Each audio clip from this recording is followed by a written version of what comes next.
Y Dios creó la tierra, el mar y los cielos. Los pobló de algas, flores, peces, aves y animales de toda clase. Después creó al hombre. Dios hizo todas las especies por separado, sin ningún vínculo. En la Inglaterra de 1800, nadie se atreve a dudarlo. Nadie, o mejor dicho, casi nadie. Darwin y la teoría de la evolución.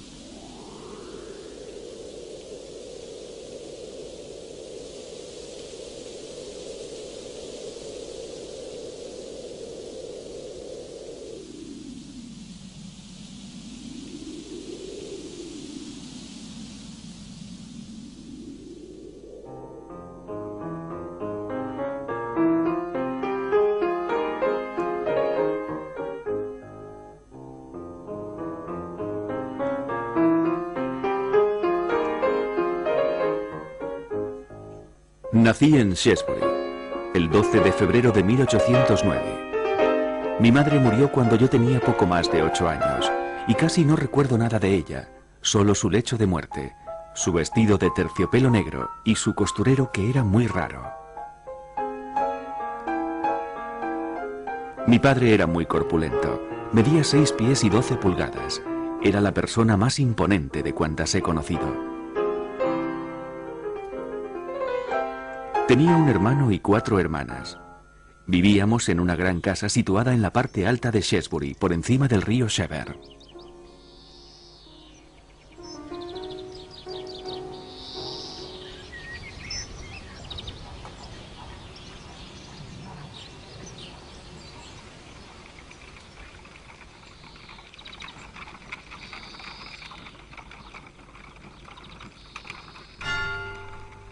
A los 9 años y medio, Charles entra en la gran escuela del Dr. Butler. Allí permanecerá 7 años.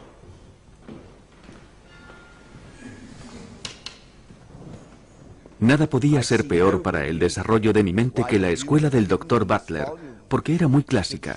Lo único que impartían en ella era un poco de historia y geografía antiguas. Como medio de educación, para mí la escuela fue sencillamente inexistente.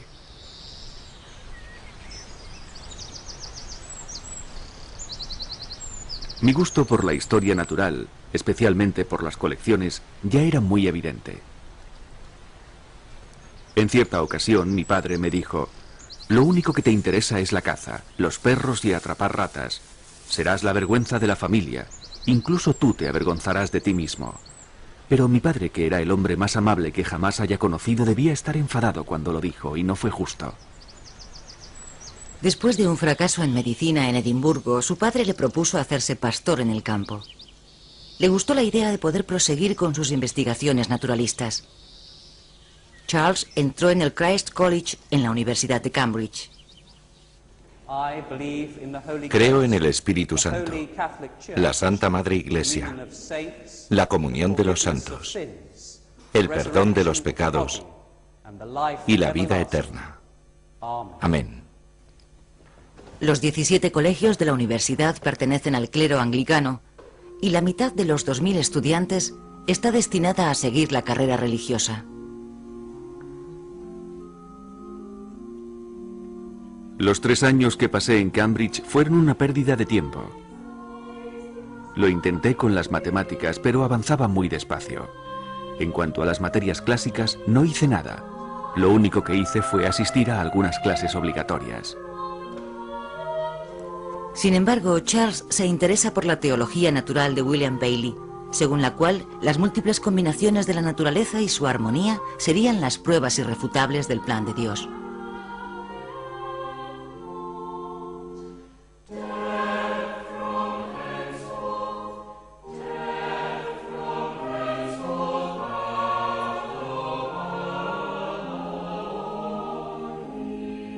Mi gran pasión y mi mayor hobby era coleccionar coleópteros. Figura 1. ¿No es un Cycrus? Lo deduje siguiendo a Jean-Baptiste Lamarck. Figura 2. Es un magnífico Capricornio. ¿Pero cuál?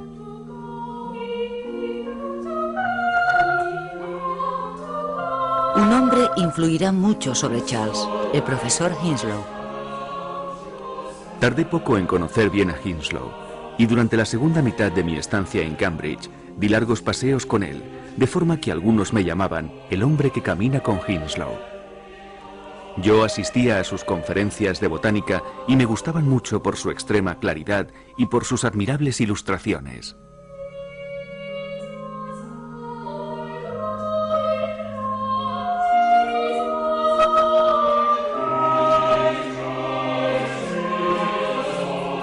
Hinslow convence a Charles para que estudie geología.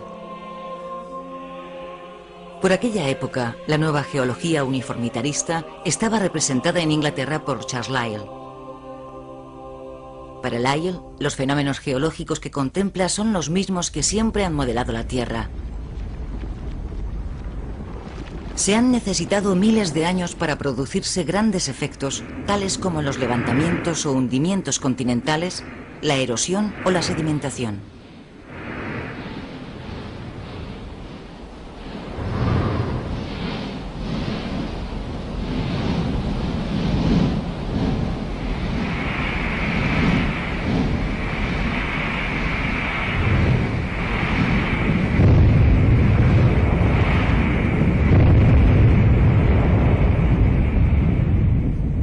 Lyell se enfrenta a los teólogos, para quienes la Tierra solo existe desde hace 4000 años, una visión coherente con la interpretación literal de la Biblia. Porque el libro del Génesis dice que Dios creó al hombre en 6 días, que cada especie fue creada por separado y que el hombre se encuentra al final de la creación.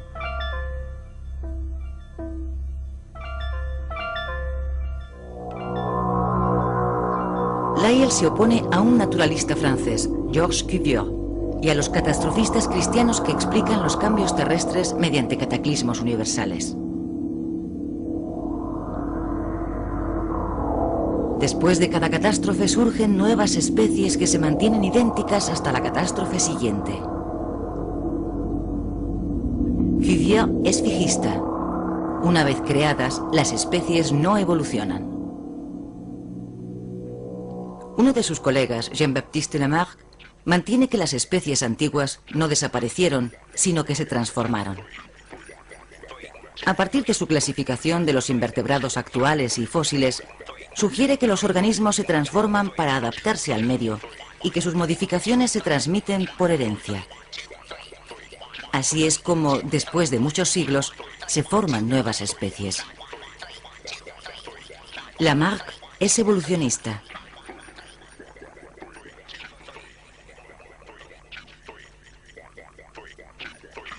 A Charles todavía no le interesan estos debates. Prosigue su formación con el geólogo Adam Sidgwick, que lo acepta como compañero en un viaje de estudios al país de Gales.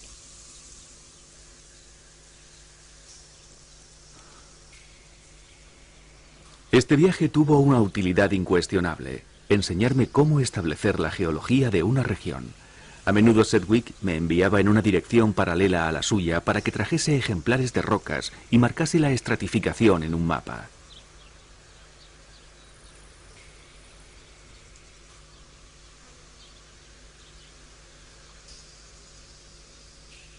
Volví a Shrewsbury, ya que por aquel entonces, ni por la geología ni por cualquier otra ciencia, habría renunciado a los primeros días de caza.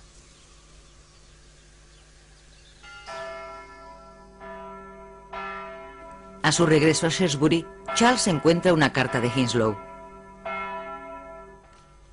Mi querido Darwin, George Peacock me ha pedido que le recomendase un naturalista para acompañar al capitán Fitzroy, a quien el gobierno ha contratado para estudiar el extremo sur de América.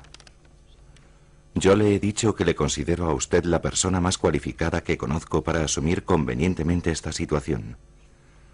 No quiero decir con esto que usted sea un naturalista consumado, pero está ampliamente cualificado. Después de convencer a su padre y de reunirse con el capitán Fitzroy, Darwin se encarga de reunir el material de naturalista y los libros necesarios.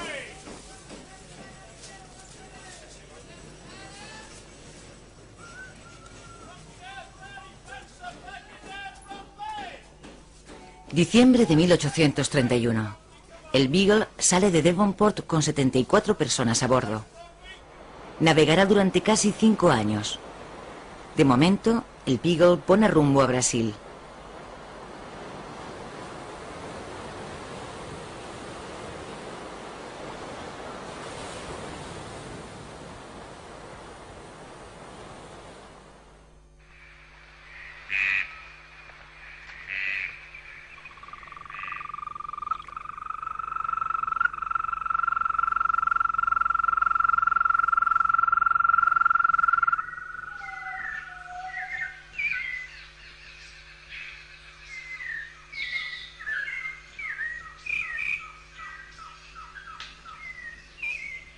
Maravillado por la selva brasileña, Darwin multiplica las excursiones a pie o a caballo y descubre también las realidades de la esclavitud.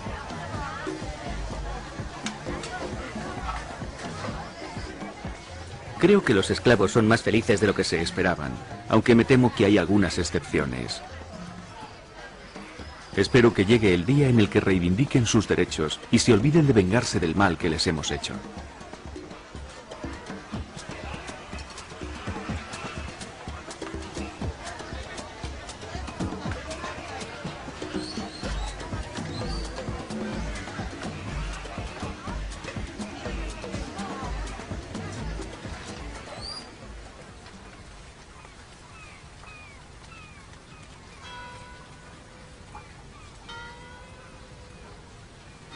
Julio de 1832.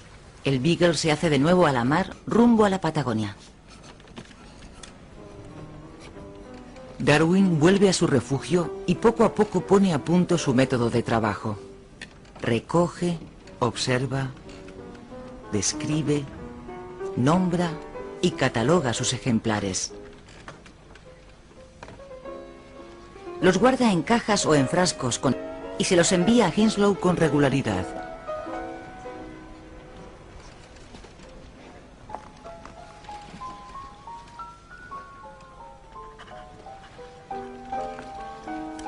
Ignoro completamente si los hechos que anoto son correctos y si son lo suficientemente importantes como para interesar a los demás, y eso me produce una gran perplejidad. En el único campo en el que no puedo equivocarme es en la recogida de muestras.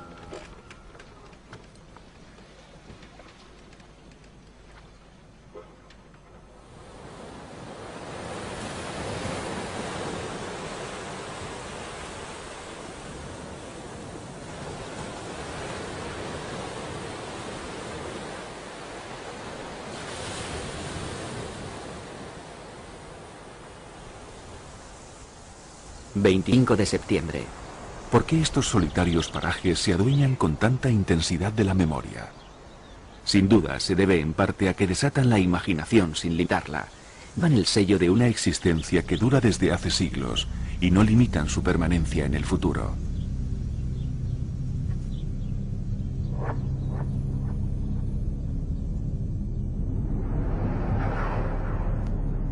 En Punta Alta, Darwin descubre numerosos esqueletos fósiles.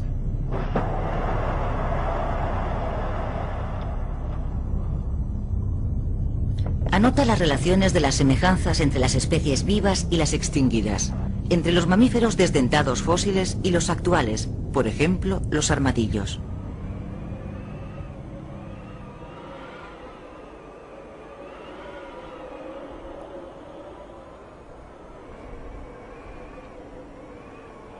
En la Tierra de Fuego, un grupo de fueguinos contempla la llegada del Beagle.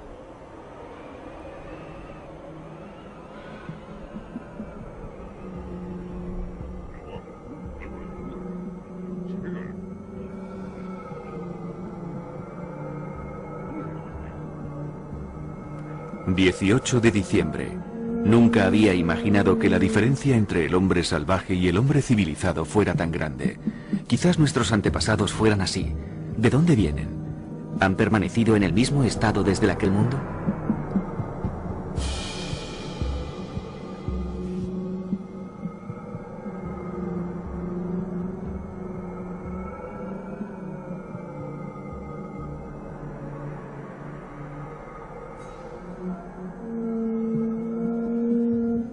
A bordo del Beagle hay 3 fueguinos. El capitán Fitzroy los llevó a Inglaterra, en donde fueron educados y presentados ante la reina. El Beagle los deja en Tierra de Fuego para que transmitan a los suyos las ventajas de la civilización.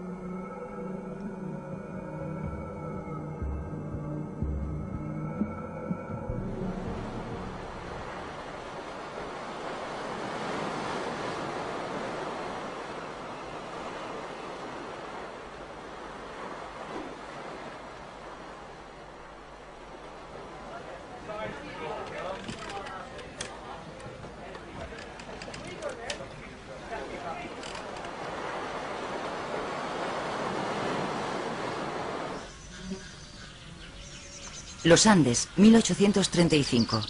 Darwin camina hacia Concepción.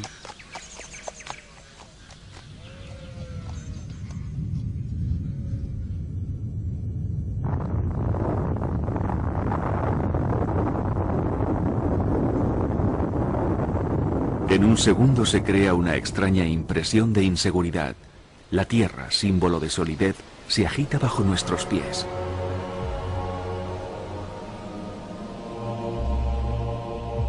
...20 de marzo. A medida que ascendemos por el valle, la vegetación va desapareciendo.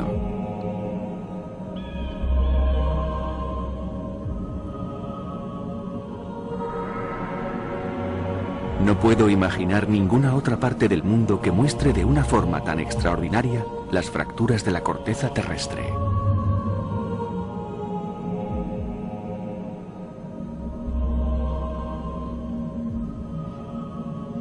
Las terrazas de canto rodados depositados por el océano, las conchas encontradas en las proximidades de la cima, constituyen para Darwin la prueba de la elevación gradual del continente suramericano.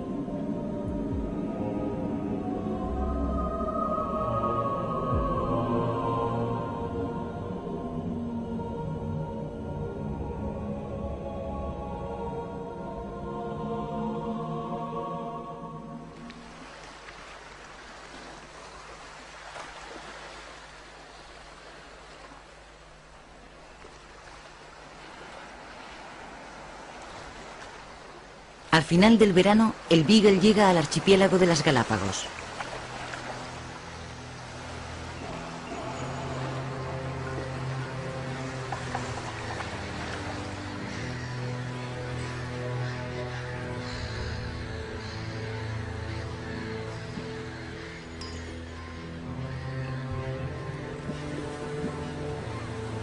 En Charles Island realicé una recogida industrial de todos los animales, plantas, insectos y reptiles de la isla. Cuando más tarde los compare, será muy interesante descubrir con qué zona o centro de la creación debemos relacionar a los seres organizados de este archipiélago.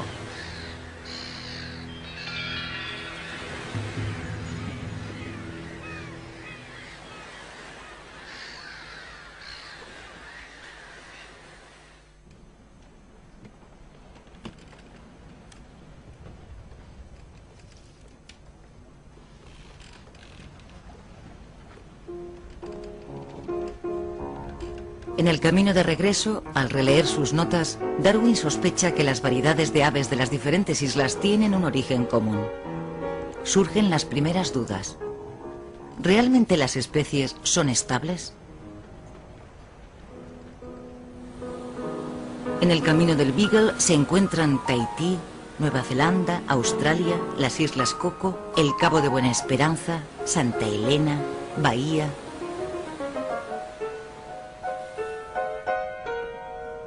El viaje del Beagle ha sido con diferencia el acontecimiento más importante de mi vida, que determinó toda mi carrera.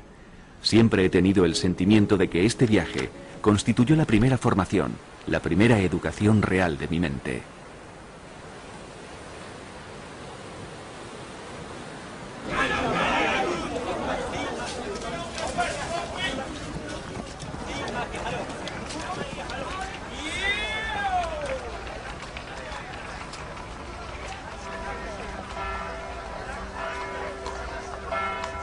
Darwin recorre Londres, visita instituciones y sociedades culturales en busca de naturalistas capaces de identificar esos ejemplares.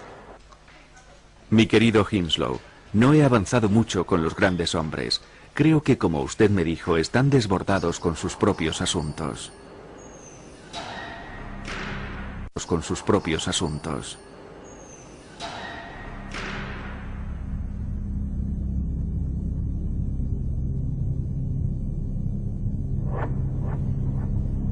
Darwin tiene 27 años, pero Charles Lyell le recibe como a un igual. Le presenta a Richard Owen, que confirma el parecido entre los mamíferos fósiles descubiertos por Darwin y las especies actuales.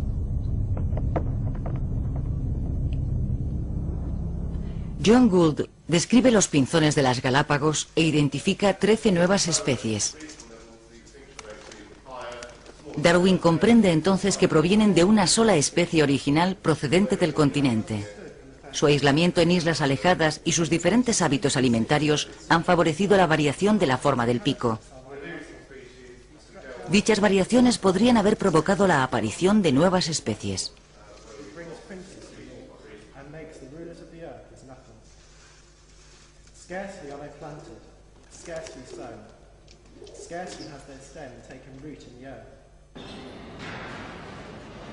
Me pareció que si reunía todo lo relacionado con la variación de los animales y de las plantas en estado doméstico y natural, quizás pudiésemos arrojar alguna luz sobre el tema en su conjunto. En julio de 1837 comencé a escribir mi primer cuaderno de notas. ¿La ostra tiene la noción necesaria de espacio? Cada especie cambia. ¿Podemos hablar de progreso? ¿Las negras se sonrojan? Yo juraría que Fuegia Basket se ruborizaba. Los seres organizados representan un árbol con ramificaciones regulares. Que el hombre vaya a ver al orangután en cautividad para que compruebe su inteligencia cuando le hablan y el afecto que muestra hacia quienes conoce.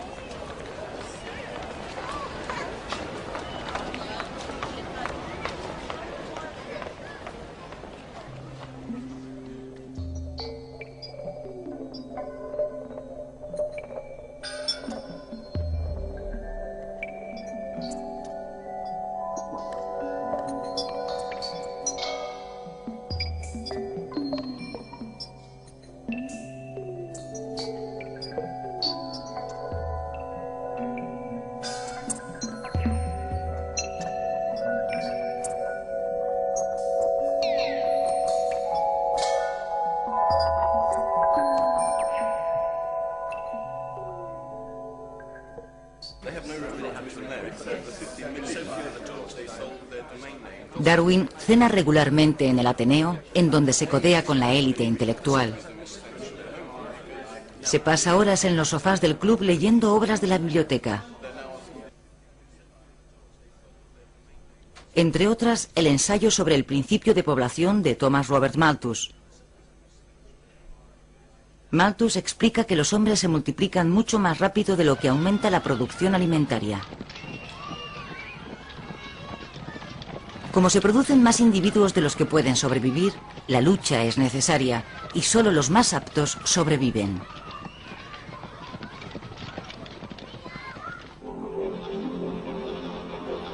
Por fin había encontrado una teoría con la que trabajar, pero quería evitar los juicios preconcebidos, así que decidí no escribir ni una línea de momento. Y hasta 1859, 21 años más tarde, Darwin no se atrevió a publicar su teoría en el origen de las especies.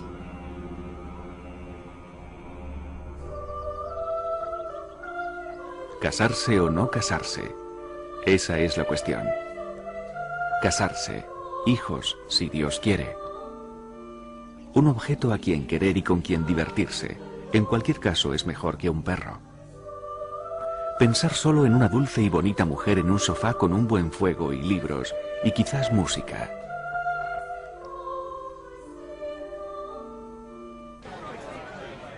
No casarse, nada de hijos, libertad para ir a donde uno quiera. Conversaciones de hombres inteligentes en los clubes, más dinero para libros. Una vez demostrada la necesidad del matrimonio, ¿cuándo? ¿Tarde o temprano?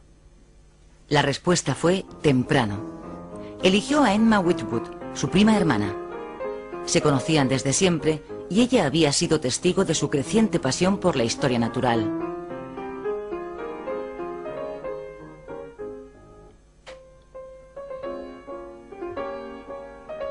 Emma y Charles se casaron en la capilla de Meer. Esa misma noche, Darwin escribió en su libro de notas las reflexiones hechas por su suegro, el tío Josh, sobre los nabos.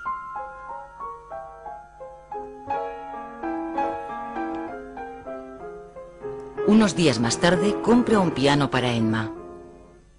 A partir de ese momento, la vida familiar y la ciencia estarán profundamente ligadas.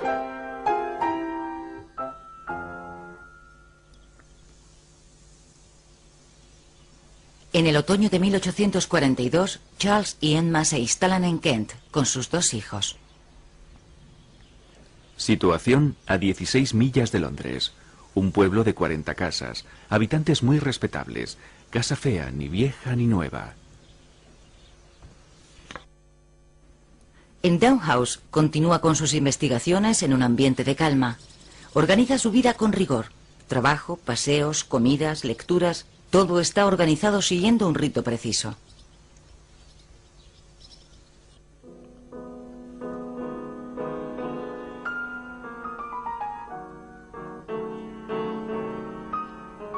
Lleva un tren de vida confortable.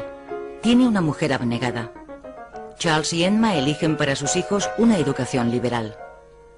Les permiten correr por todo el jardín y por toda la casa. El único lugar prohibido es el despacho del padre.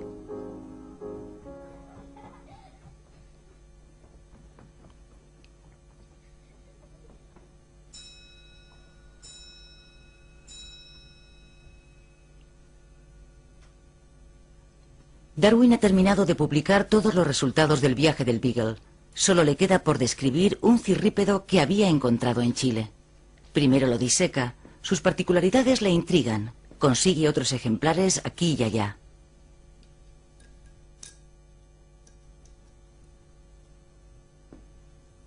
Me he convertido en un hombre con una sola idea: cirrípedos a todas horas.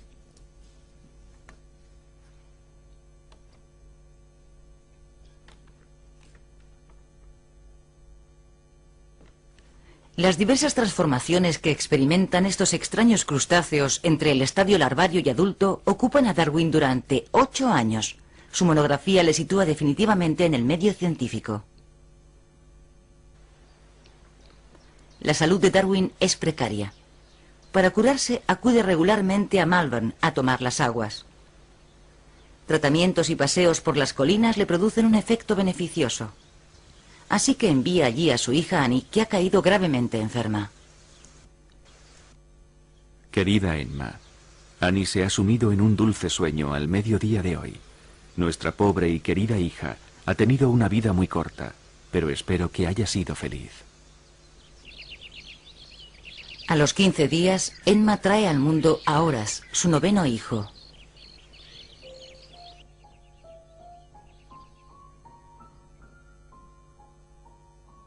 A partir de septiembre de 1854, me pasé todo el tiempo observando y realizando experimentos relativos a la transmutación de las especies. Cuando veo la cantidad y la variedad de libros que he leído y resumido, me sorprendo de mi labor.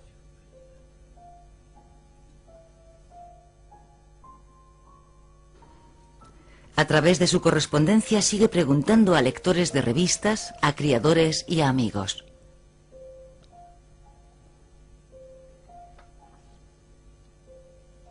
Entre sus allegados se encuentra Lyell, así como el apasionado Thomas Huxley, pero sobre todo Joseph Hooker, uno de los primeros a quienes confía su teoría.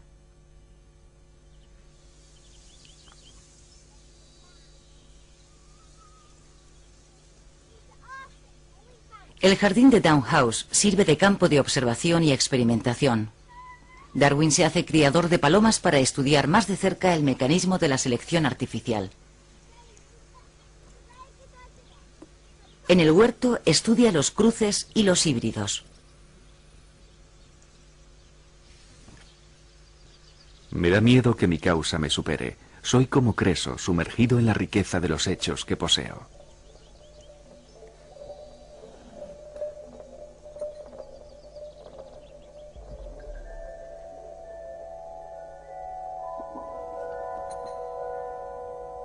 En su despacho se acumulan los esqueletos. He reconstruido esqueletos de pato salvaje y doméstico. Qué bueno el olor del pato bien guisado.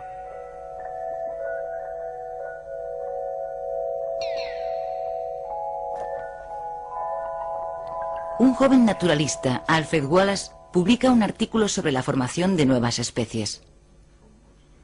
Lyell y Hooker temen que Darwin se vea desposeído y le empujan a publicar su teoría. Organizan la lectura de un comunicado común de los textos de Wallace y Darwin en el transcurso de una reunión de la Linnean Society.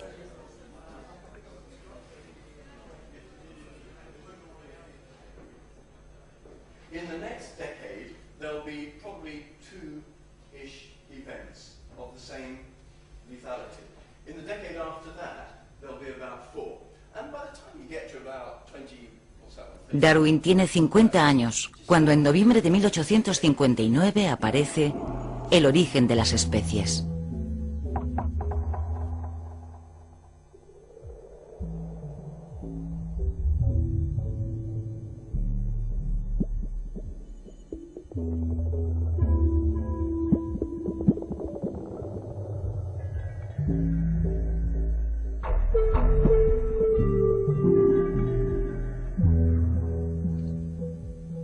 Todos los seres vivos, salvajes o domésticos, presentan variaciones. Mediante la selección artificial, los hombres eligen las variaciones que le interesan. De este modo, en la cría de palomas domésticas, el hombre ha creado, a partir de la forma salvaje, las Bisset, una raza que presenta una extraordinaria variedad. Se trata de razas, no de especies. Los híbridos son fecundos.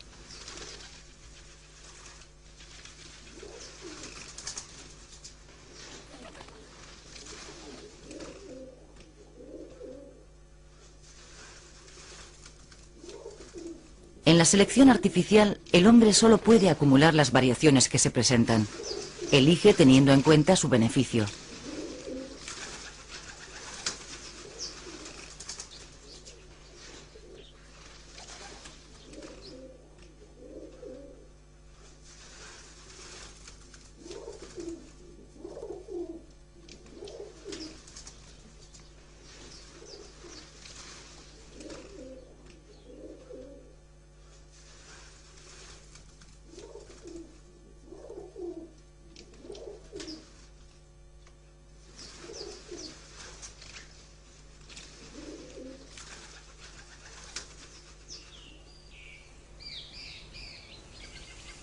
Darwin comprueba que en la naturaleza es difícil discernir entre especie y variedad.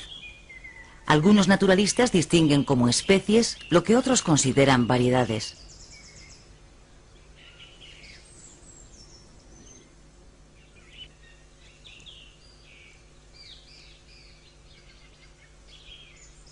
A medida que van apareciendo estados intermedios, se van desvaneciendo los límites de la especie. Para Darwin, las variedades, en un primer momento ligeras y después más pronunciadas, son especies nacientes.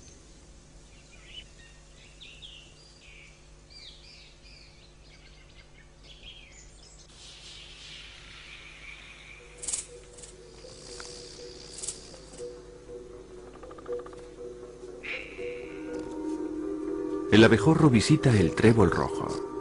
Si el abejorro desapareciese, el trébol rojo empezaría a escasear o desaparecería por completo. El número de abejorros depende del número de ratones campesinos que destruyen sus nidos. El número de ratones campesinos depende sobre todo del número de gatos. Las especies, dotadas de una fecundidad sin límites, se enfrentan.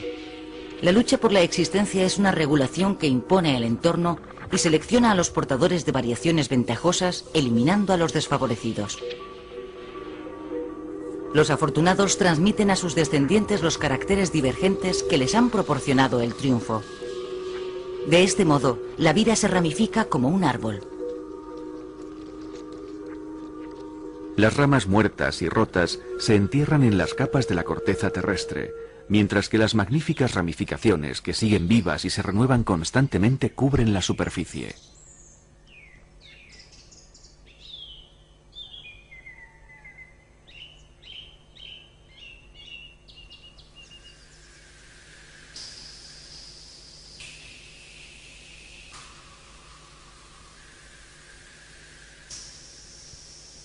La selección natural solo puede actuar a paso lento.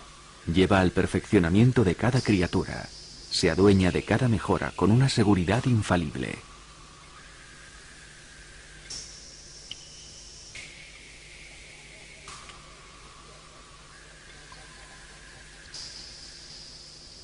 Yo considero los archivos arqueológicos como una historia del globo que se conserva de forma incompleta, escrita en un dialecto que cambia constantemente, del que nosotros solo poseemos el último volumen que trata de 2 o 3 países solamente.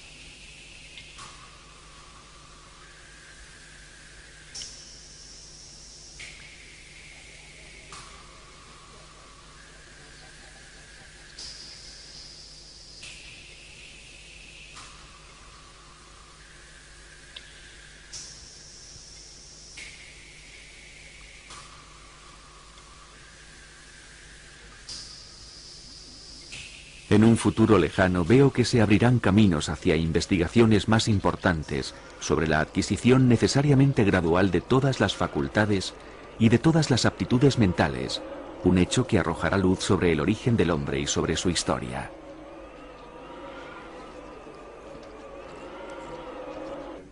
¿Usted piensa que desciende del mono por medio de su abuela o de su abuelo?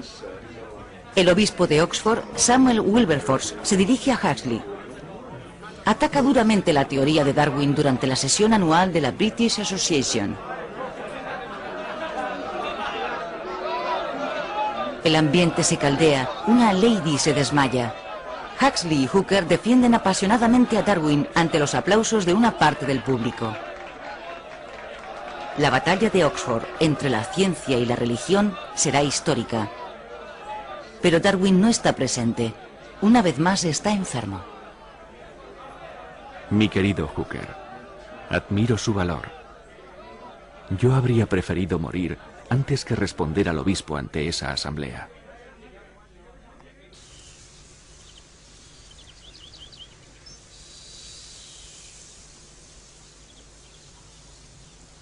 En Down, Darwin sigue ocupando todo su tiempo. Después de su paseo diario, trabaja en la 3ª edición del Origen de las especies. Para reforzar su teoría comienza una obra sobre la variación de los animales y de las plantas en estado doméstico. No consigo estar ocioso y me siento bien cuando trabajo. La palabra vacaciones está escrita en una lengua que para mí está muerta y eso me aflige. A veces me siento tentado a renunciar a las especies y dedicarme a los experimentos porque son mucho más divertidos.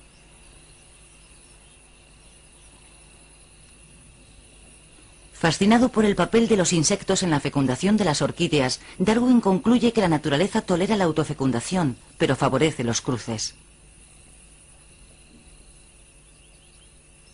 Las diferentes combinaciones que ofrecen las orquídeas sobrepasan el ingenio de cualquier animal.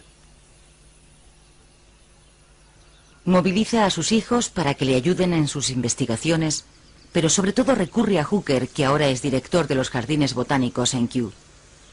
Entre Down y Kew se establece un abundante intercambio de cartas, ejemplares, semillas e información.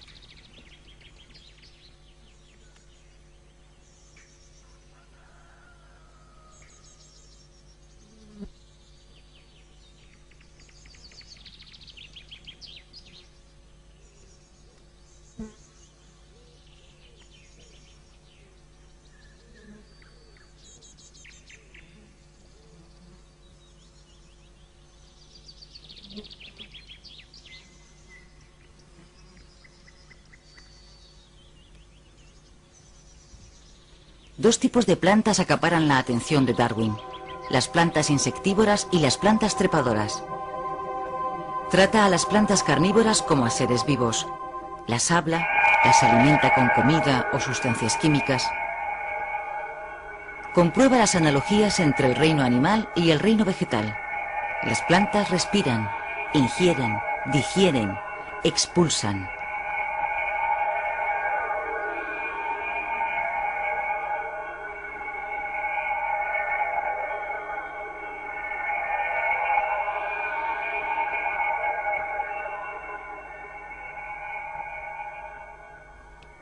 Pero Darwin se derrumba extenuado por el trabajo, sus dolencias y las enfermedades de sus hijos. Después de otra estancia en Malvern, regresa a Down y se siente incapaz de salir de su habitación. Durante 6 meses, Emma le cuida, le lee y escribe su correo. Mi querido Hooker, me encantaría vivir para avanzar en mi trabajo un poco más. A menudo siento que es necesario, pero luego, de nuevo, siento que estoy al límite.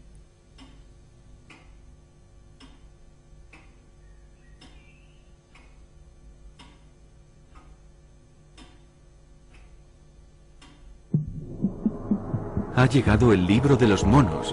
Declaro que nunca he leído algo tan grandioso. Libro que Huxley acaba de publicar. En él, Huxley confirma la conexión entre el hombre y el mono. Darwin está aún más entusiasmado, si cabe, por el hecho de que unas semanas antes, Lyell había abordado el mismo tema sin atreverse a atribuir al hombre un origen animal.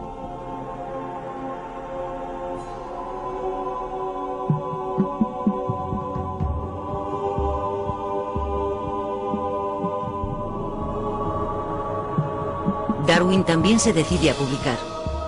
Cuando en 1871 aparece la filiación del hombre, Darwin tiene 62 años. En él evidencia la conexión genealógica entre el hombre y la serie animal. En primer lugar, examina las similitudes de la estructura corporal. ¿Hay algo más admirable que el hecho de la mano para coger, el pie o la pezuña para andar, el ala del murciélago para volar o la aleta de la marsopla para nadar se batan en el mismo plano?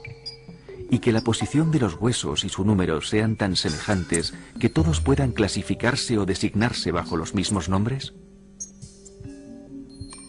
En este hecho vemos un profundo nexo de unión entre los seres orgánicos de las mismas grandes clases, un nexo cuya ilustración constituye el objeto y el fundamento del sistema natural.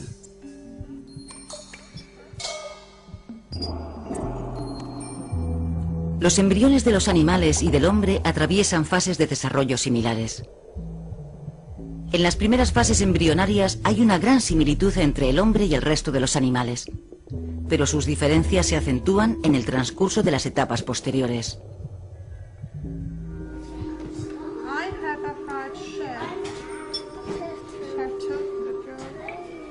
Darwin estudia a continuación las analogías entre las facultades mentales de los hombres y de los mamíferos.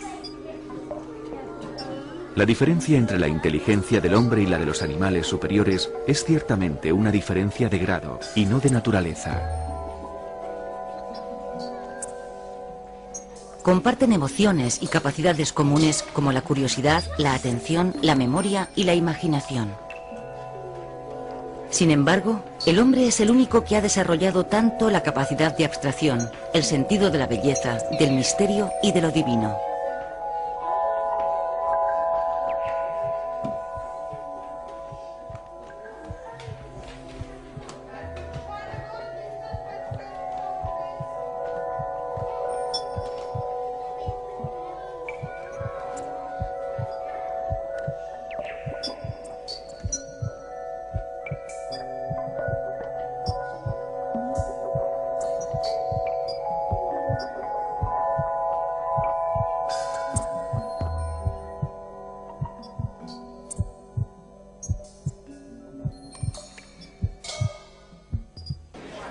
El animal posee instintos sociales y, al igual que el hombre, siente placer con la compañía de sus semejantes.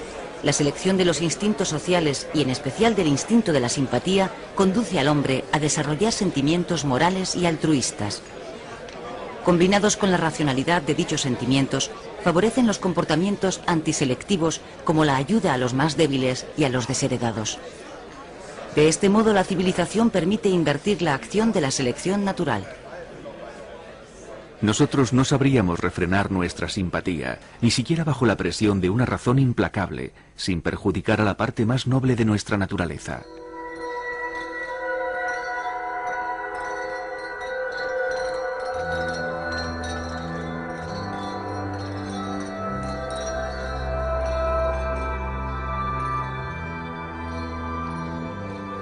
Para Darwin, el primer vector del altruismo es el instinto de copular y procrear.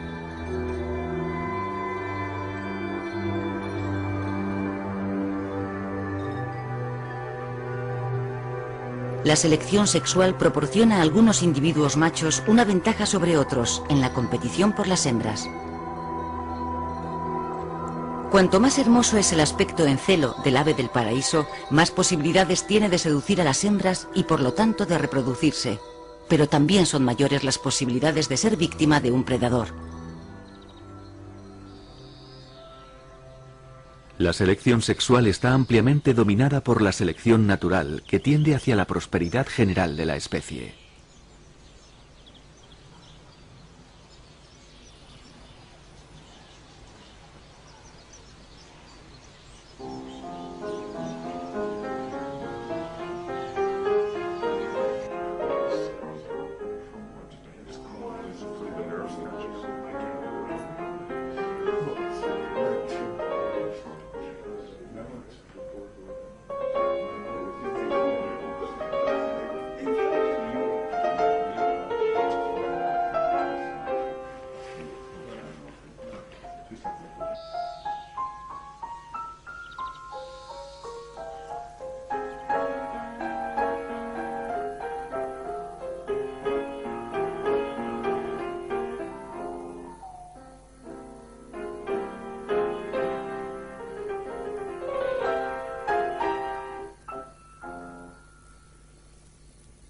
Los que afirman que la ciencia nunca podrá resolver tal o cual problema son los que saben muy poco, no los que saben mucho.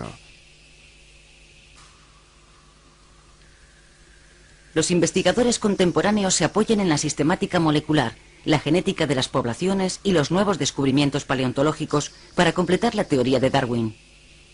La memoria del genoma determina otros mecanismos sobre los que actúa la selección en última instancia.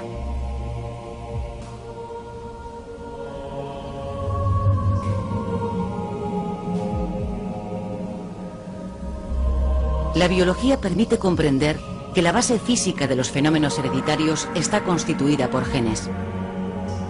Los genes se localizan en los cromosomas y se transmiten a los descendientes. A veces pueden variar por mutación.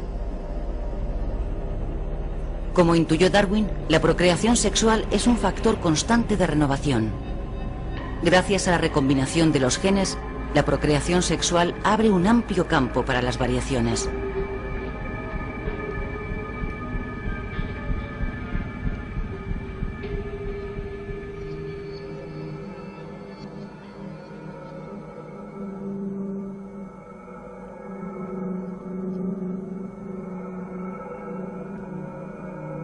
Pero las cuestiones que planteó Darwin superan el marco científico.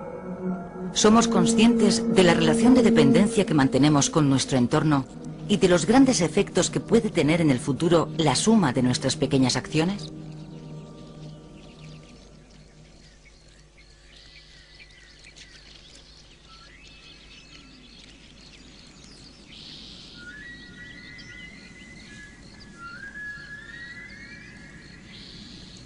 Para Darwin, la ciencia es un camino de conocimiento, no de lucha.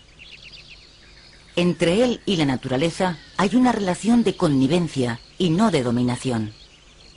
Él pregunta sin descanso e intenta comprender. Para nosotros, el misterio del comienzo de todas las cosas es incomprensible. Yo no puedo pretender arrojar un poco de luz sobre unos problemas tan oscuros. Mi aptitud para seguir el encadenamiento de unos razonamientos puramente abstractos es muy limitada. Mi memoria es vasta, pero vaga. Siempre me he esforzado por mantener una mente abierta que me permitiera renunciar a una hipótesis, por muy querida que me fuera, cuando los hechos se oponían de forma manifiesta.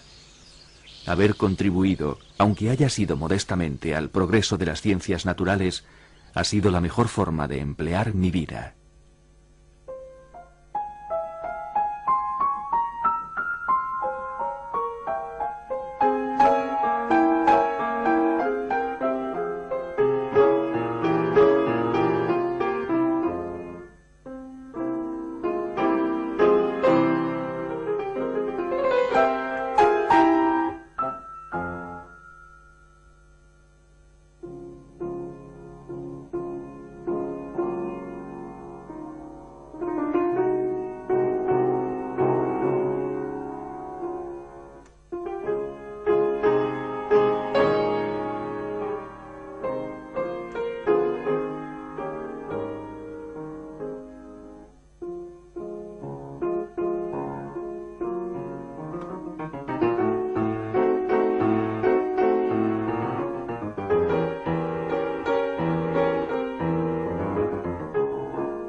ayer veía el mundo como es.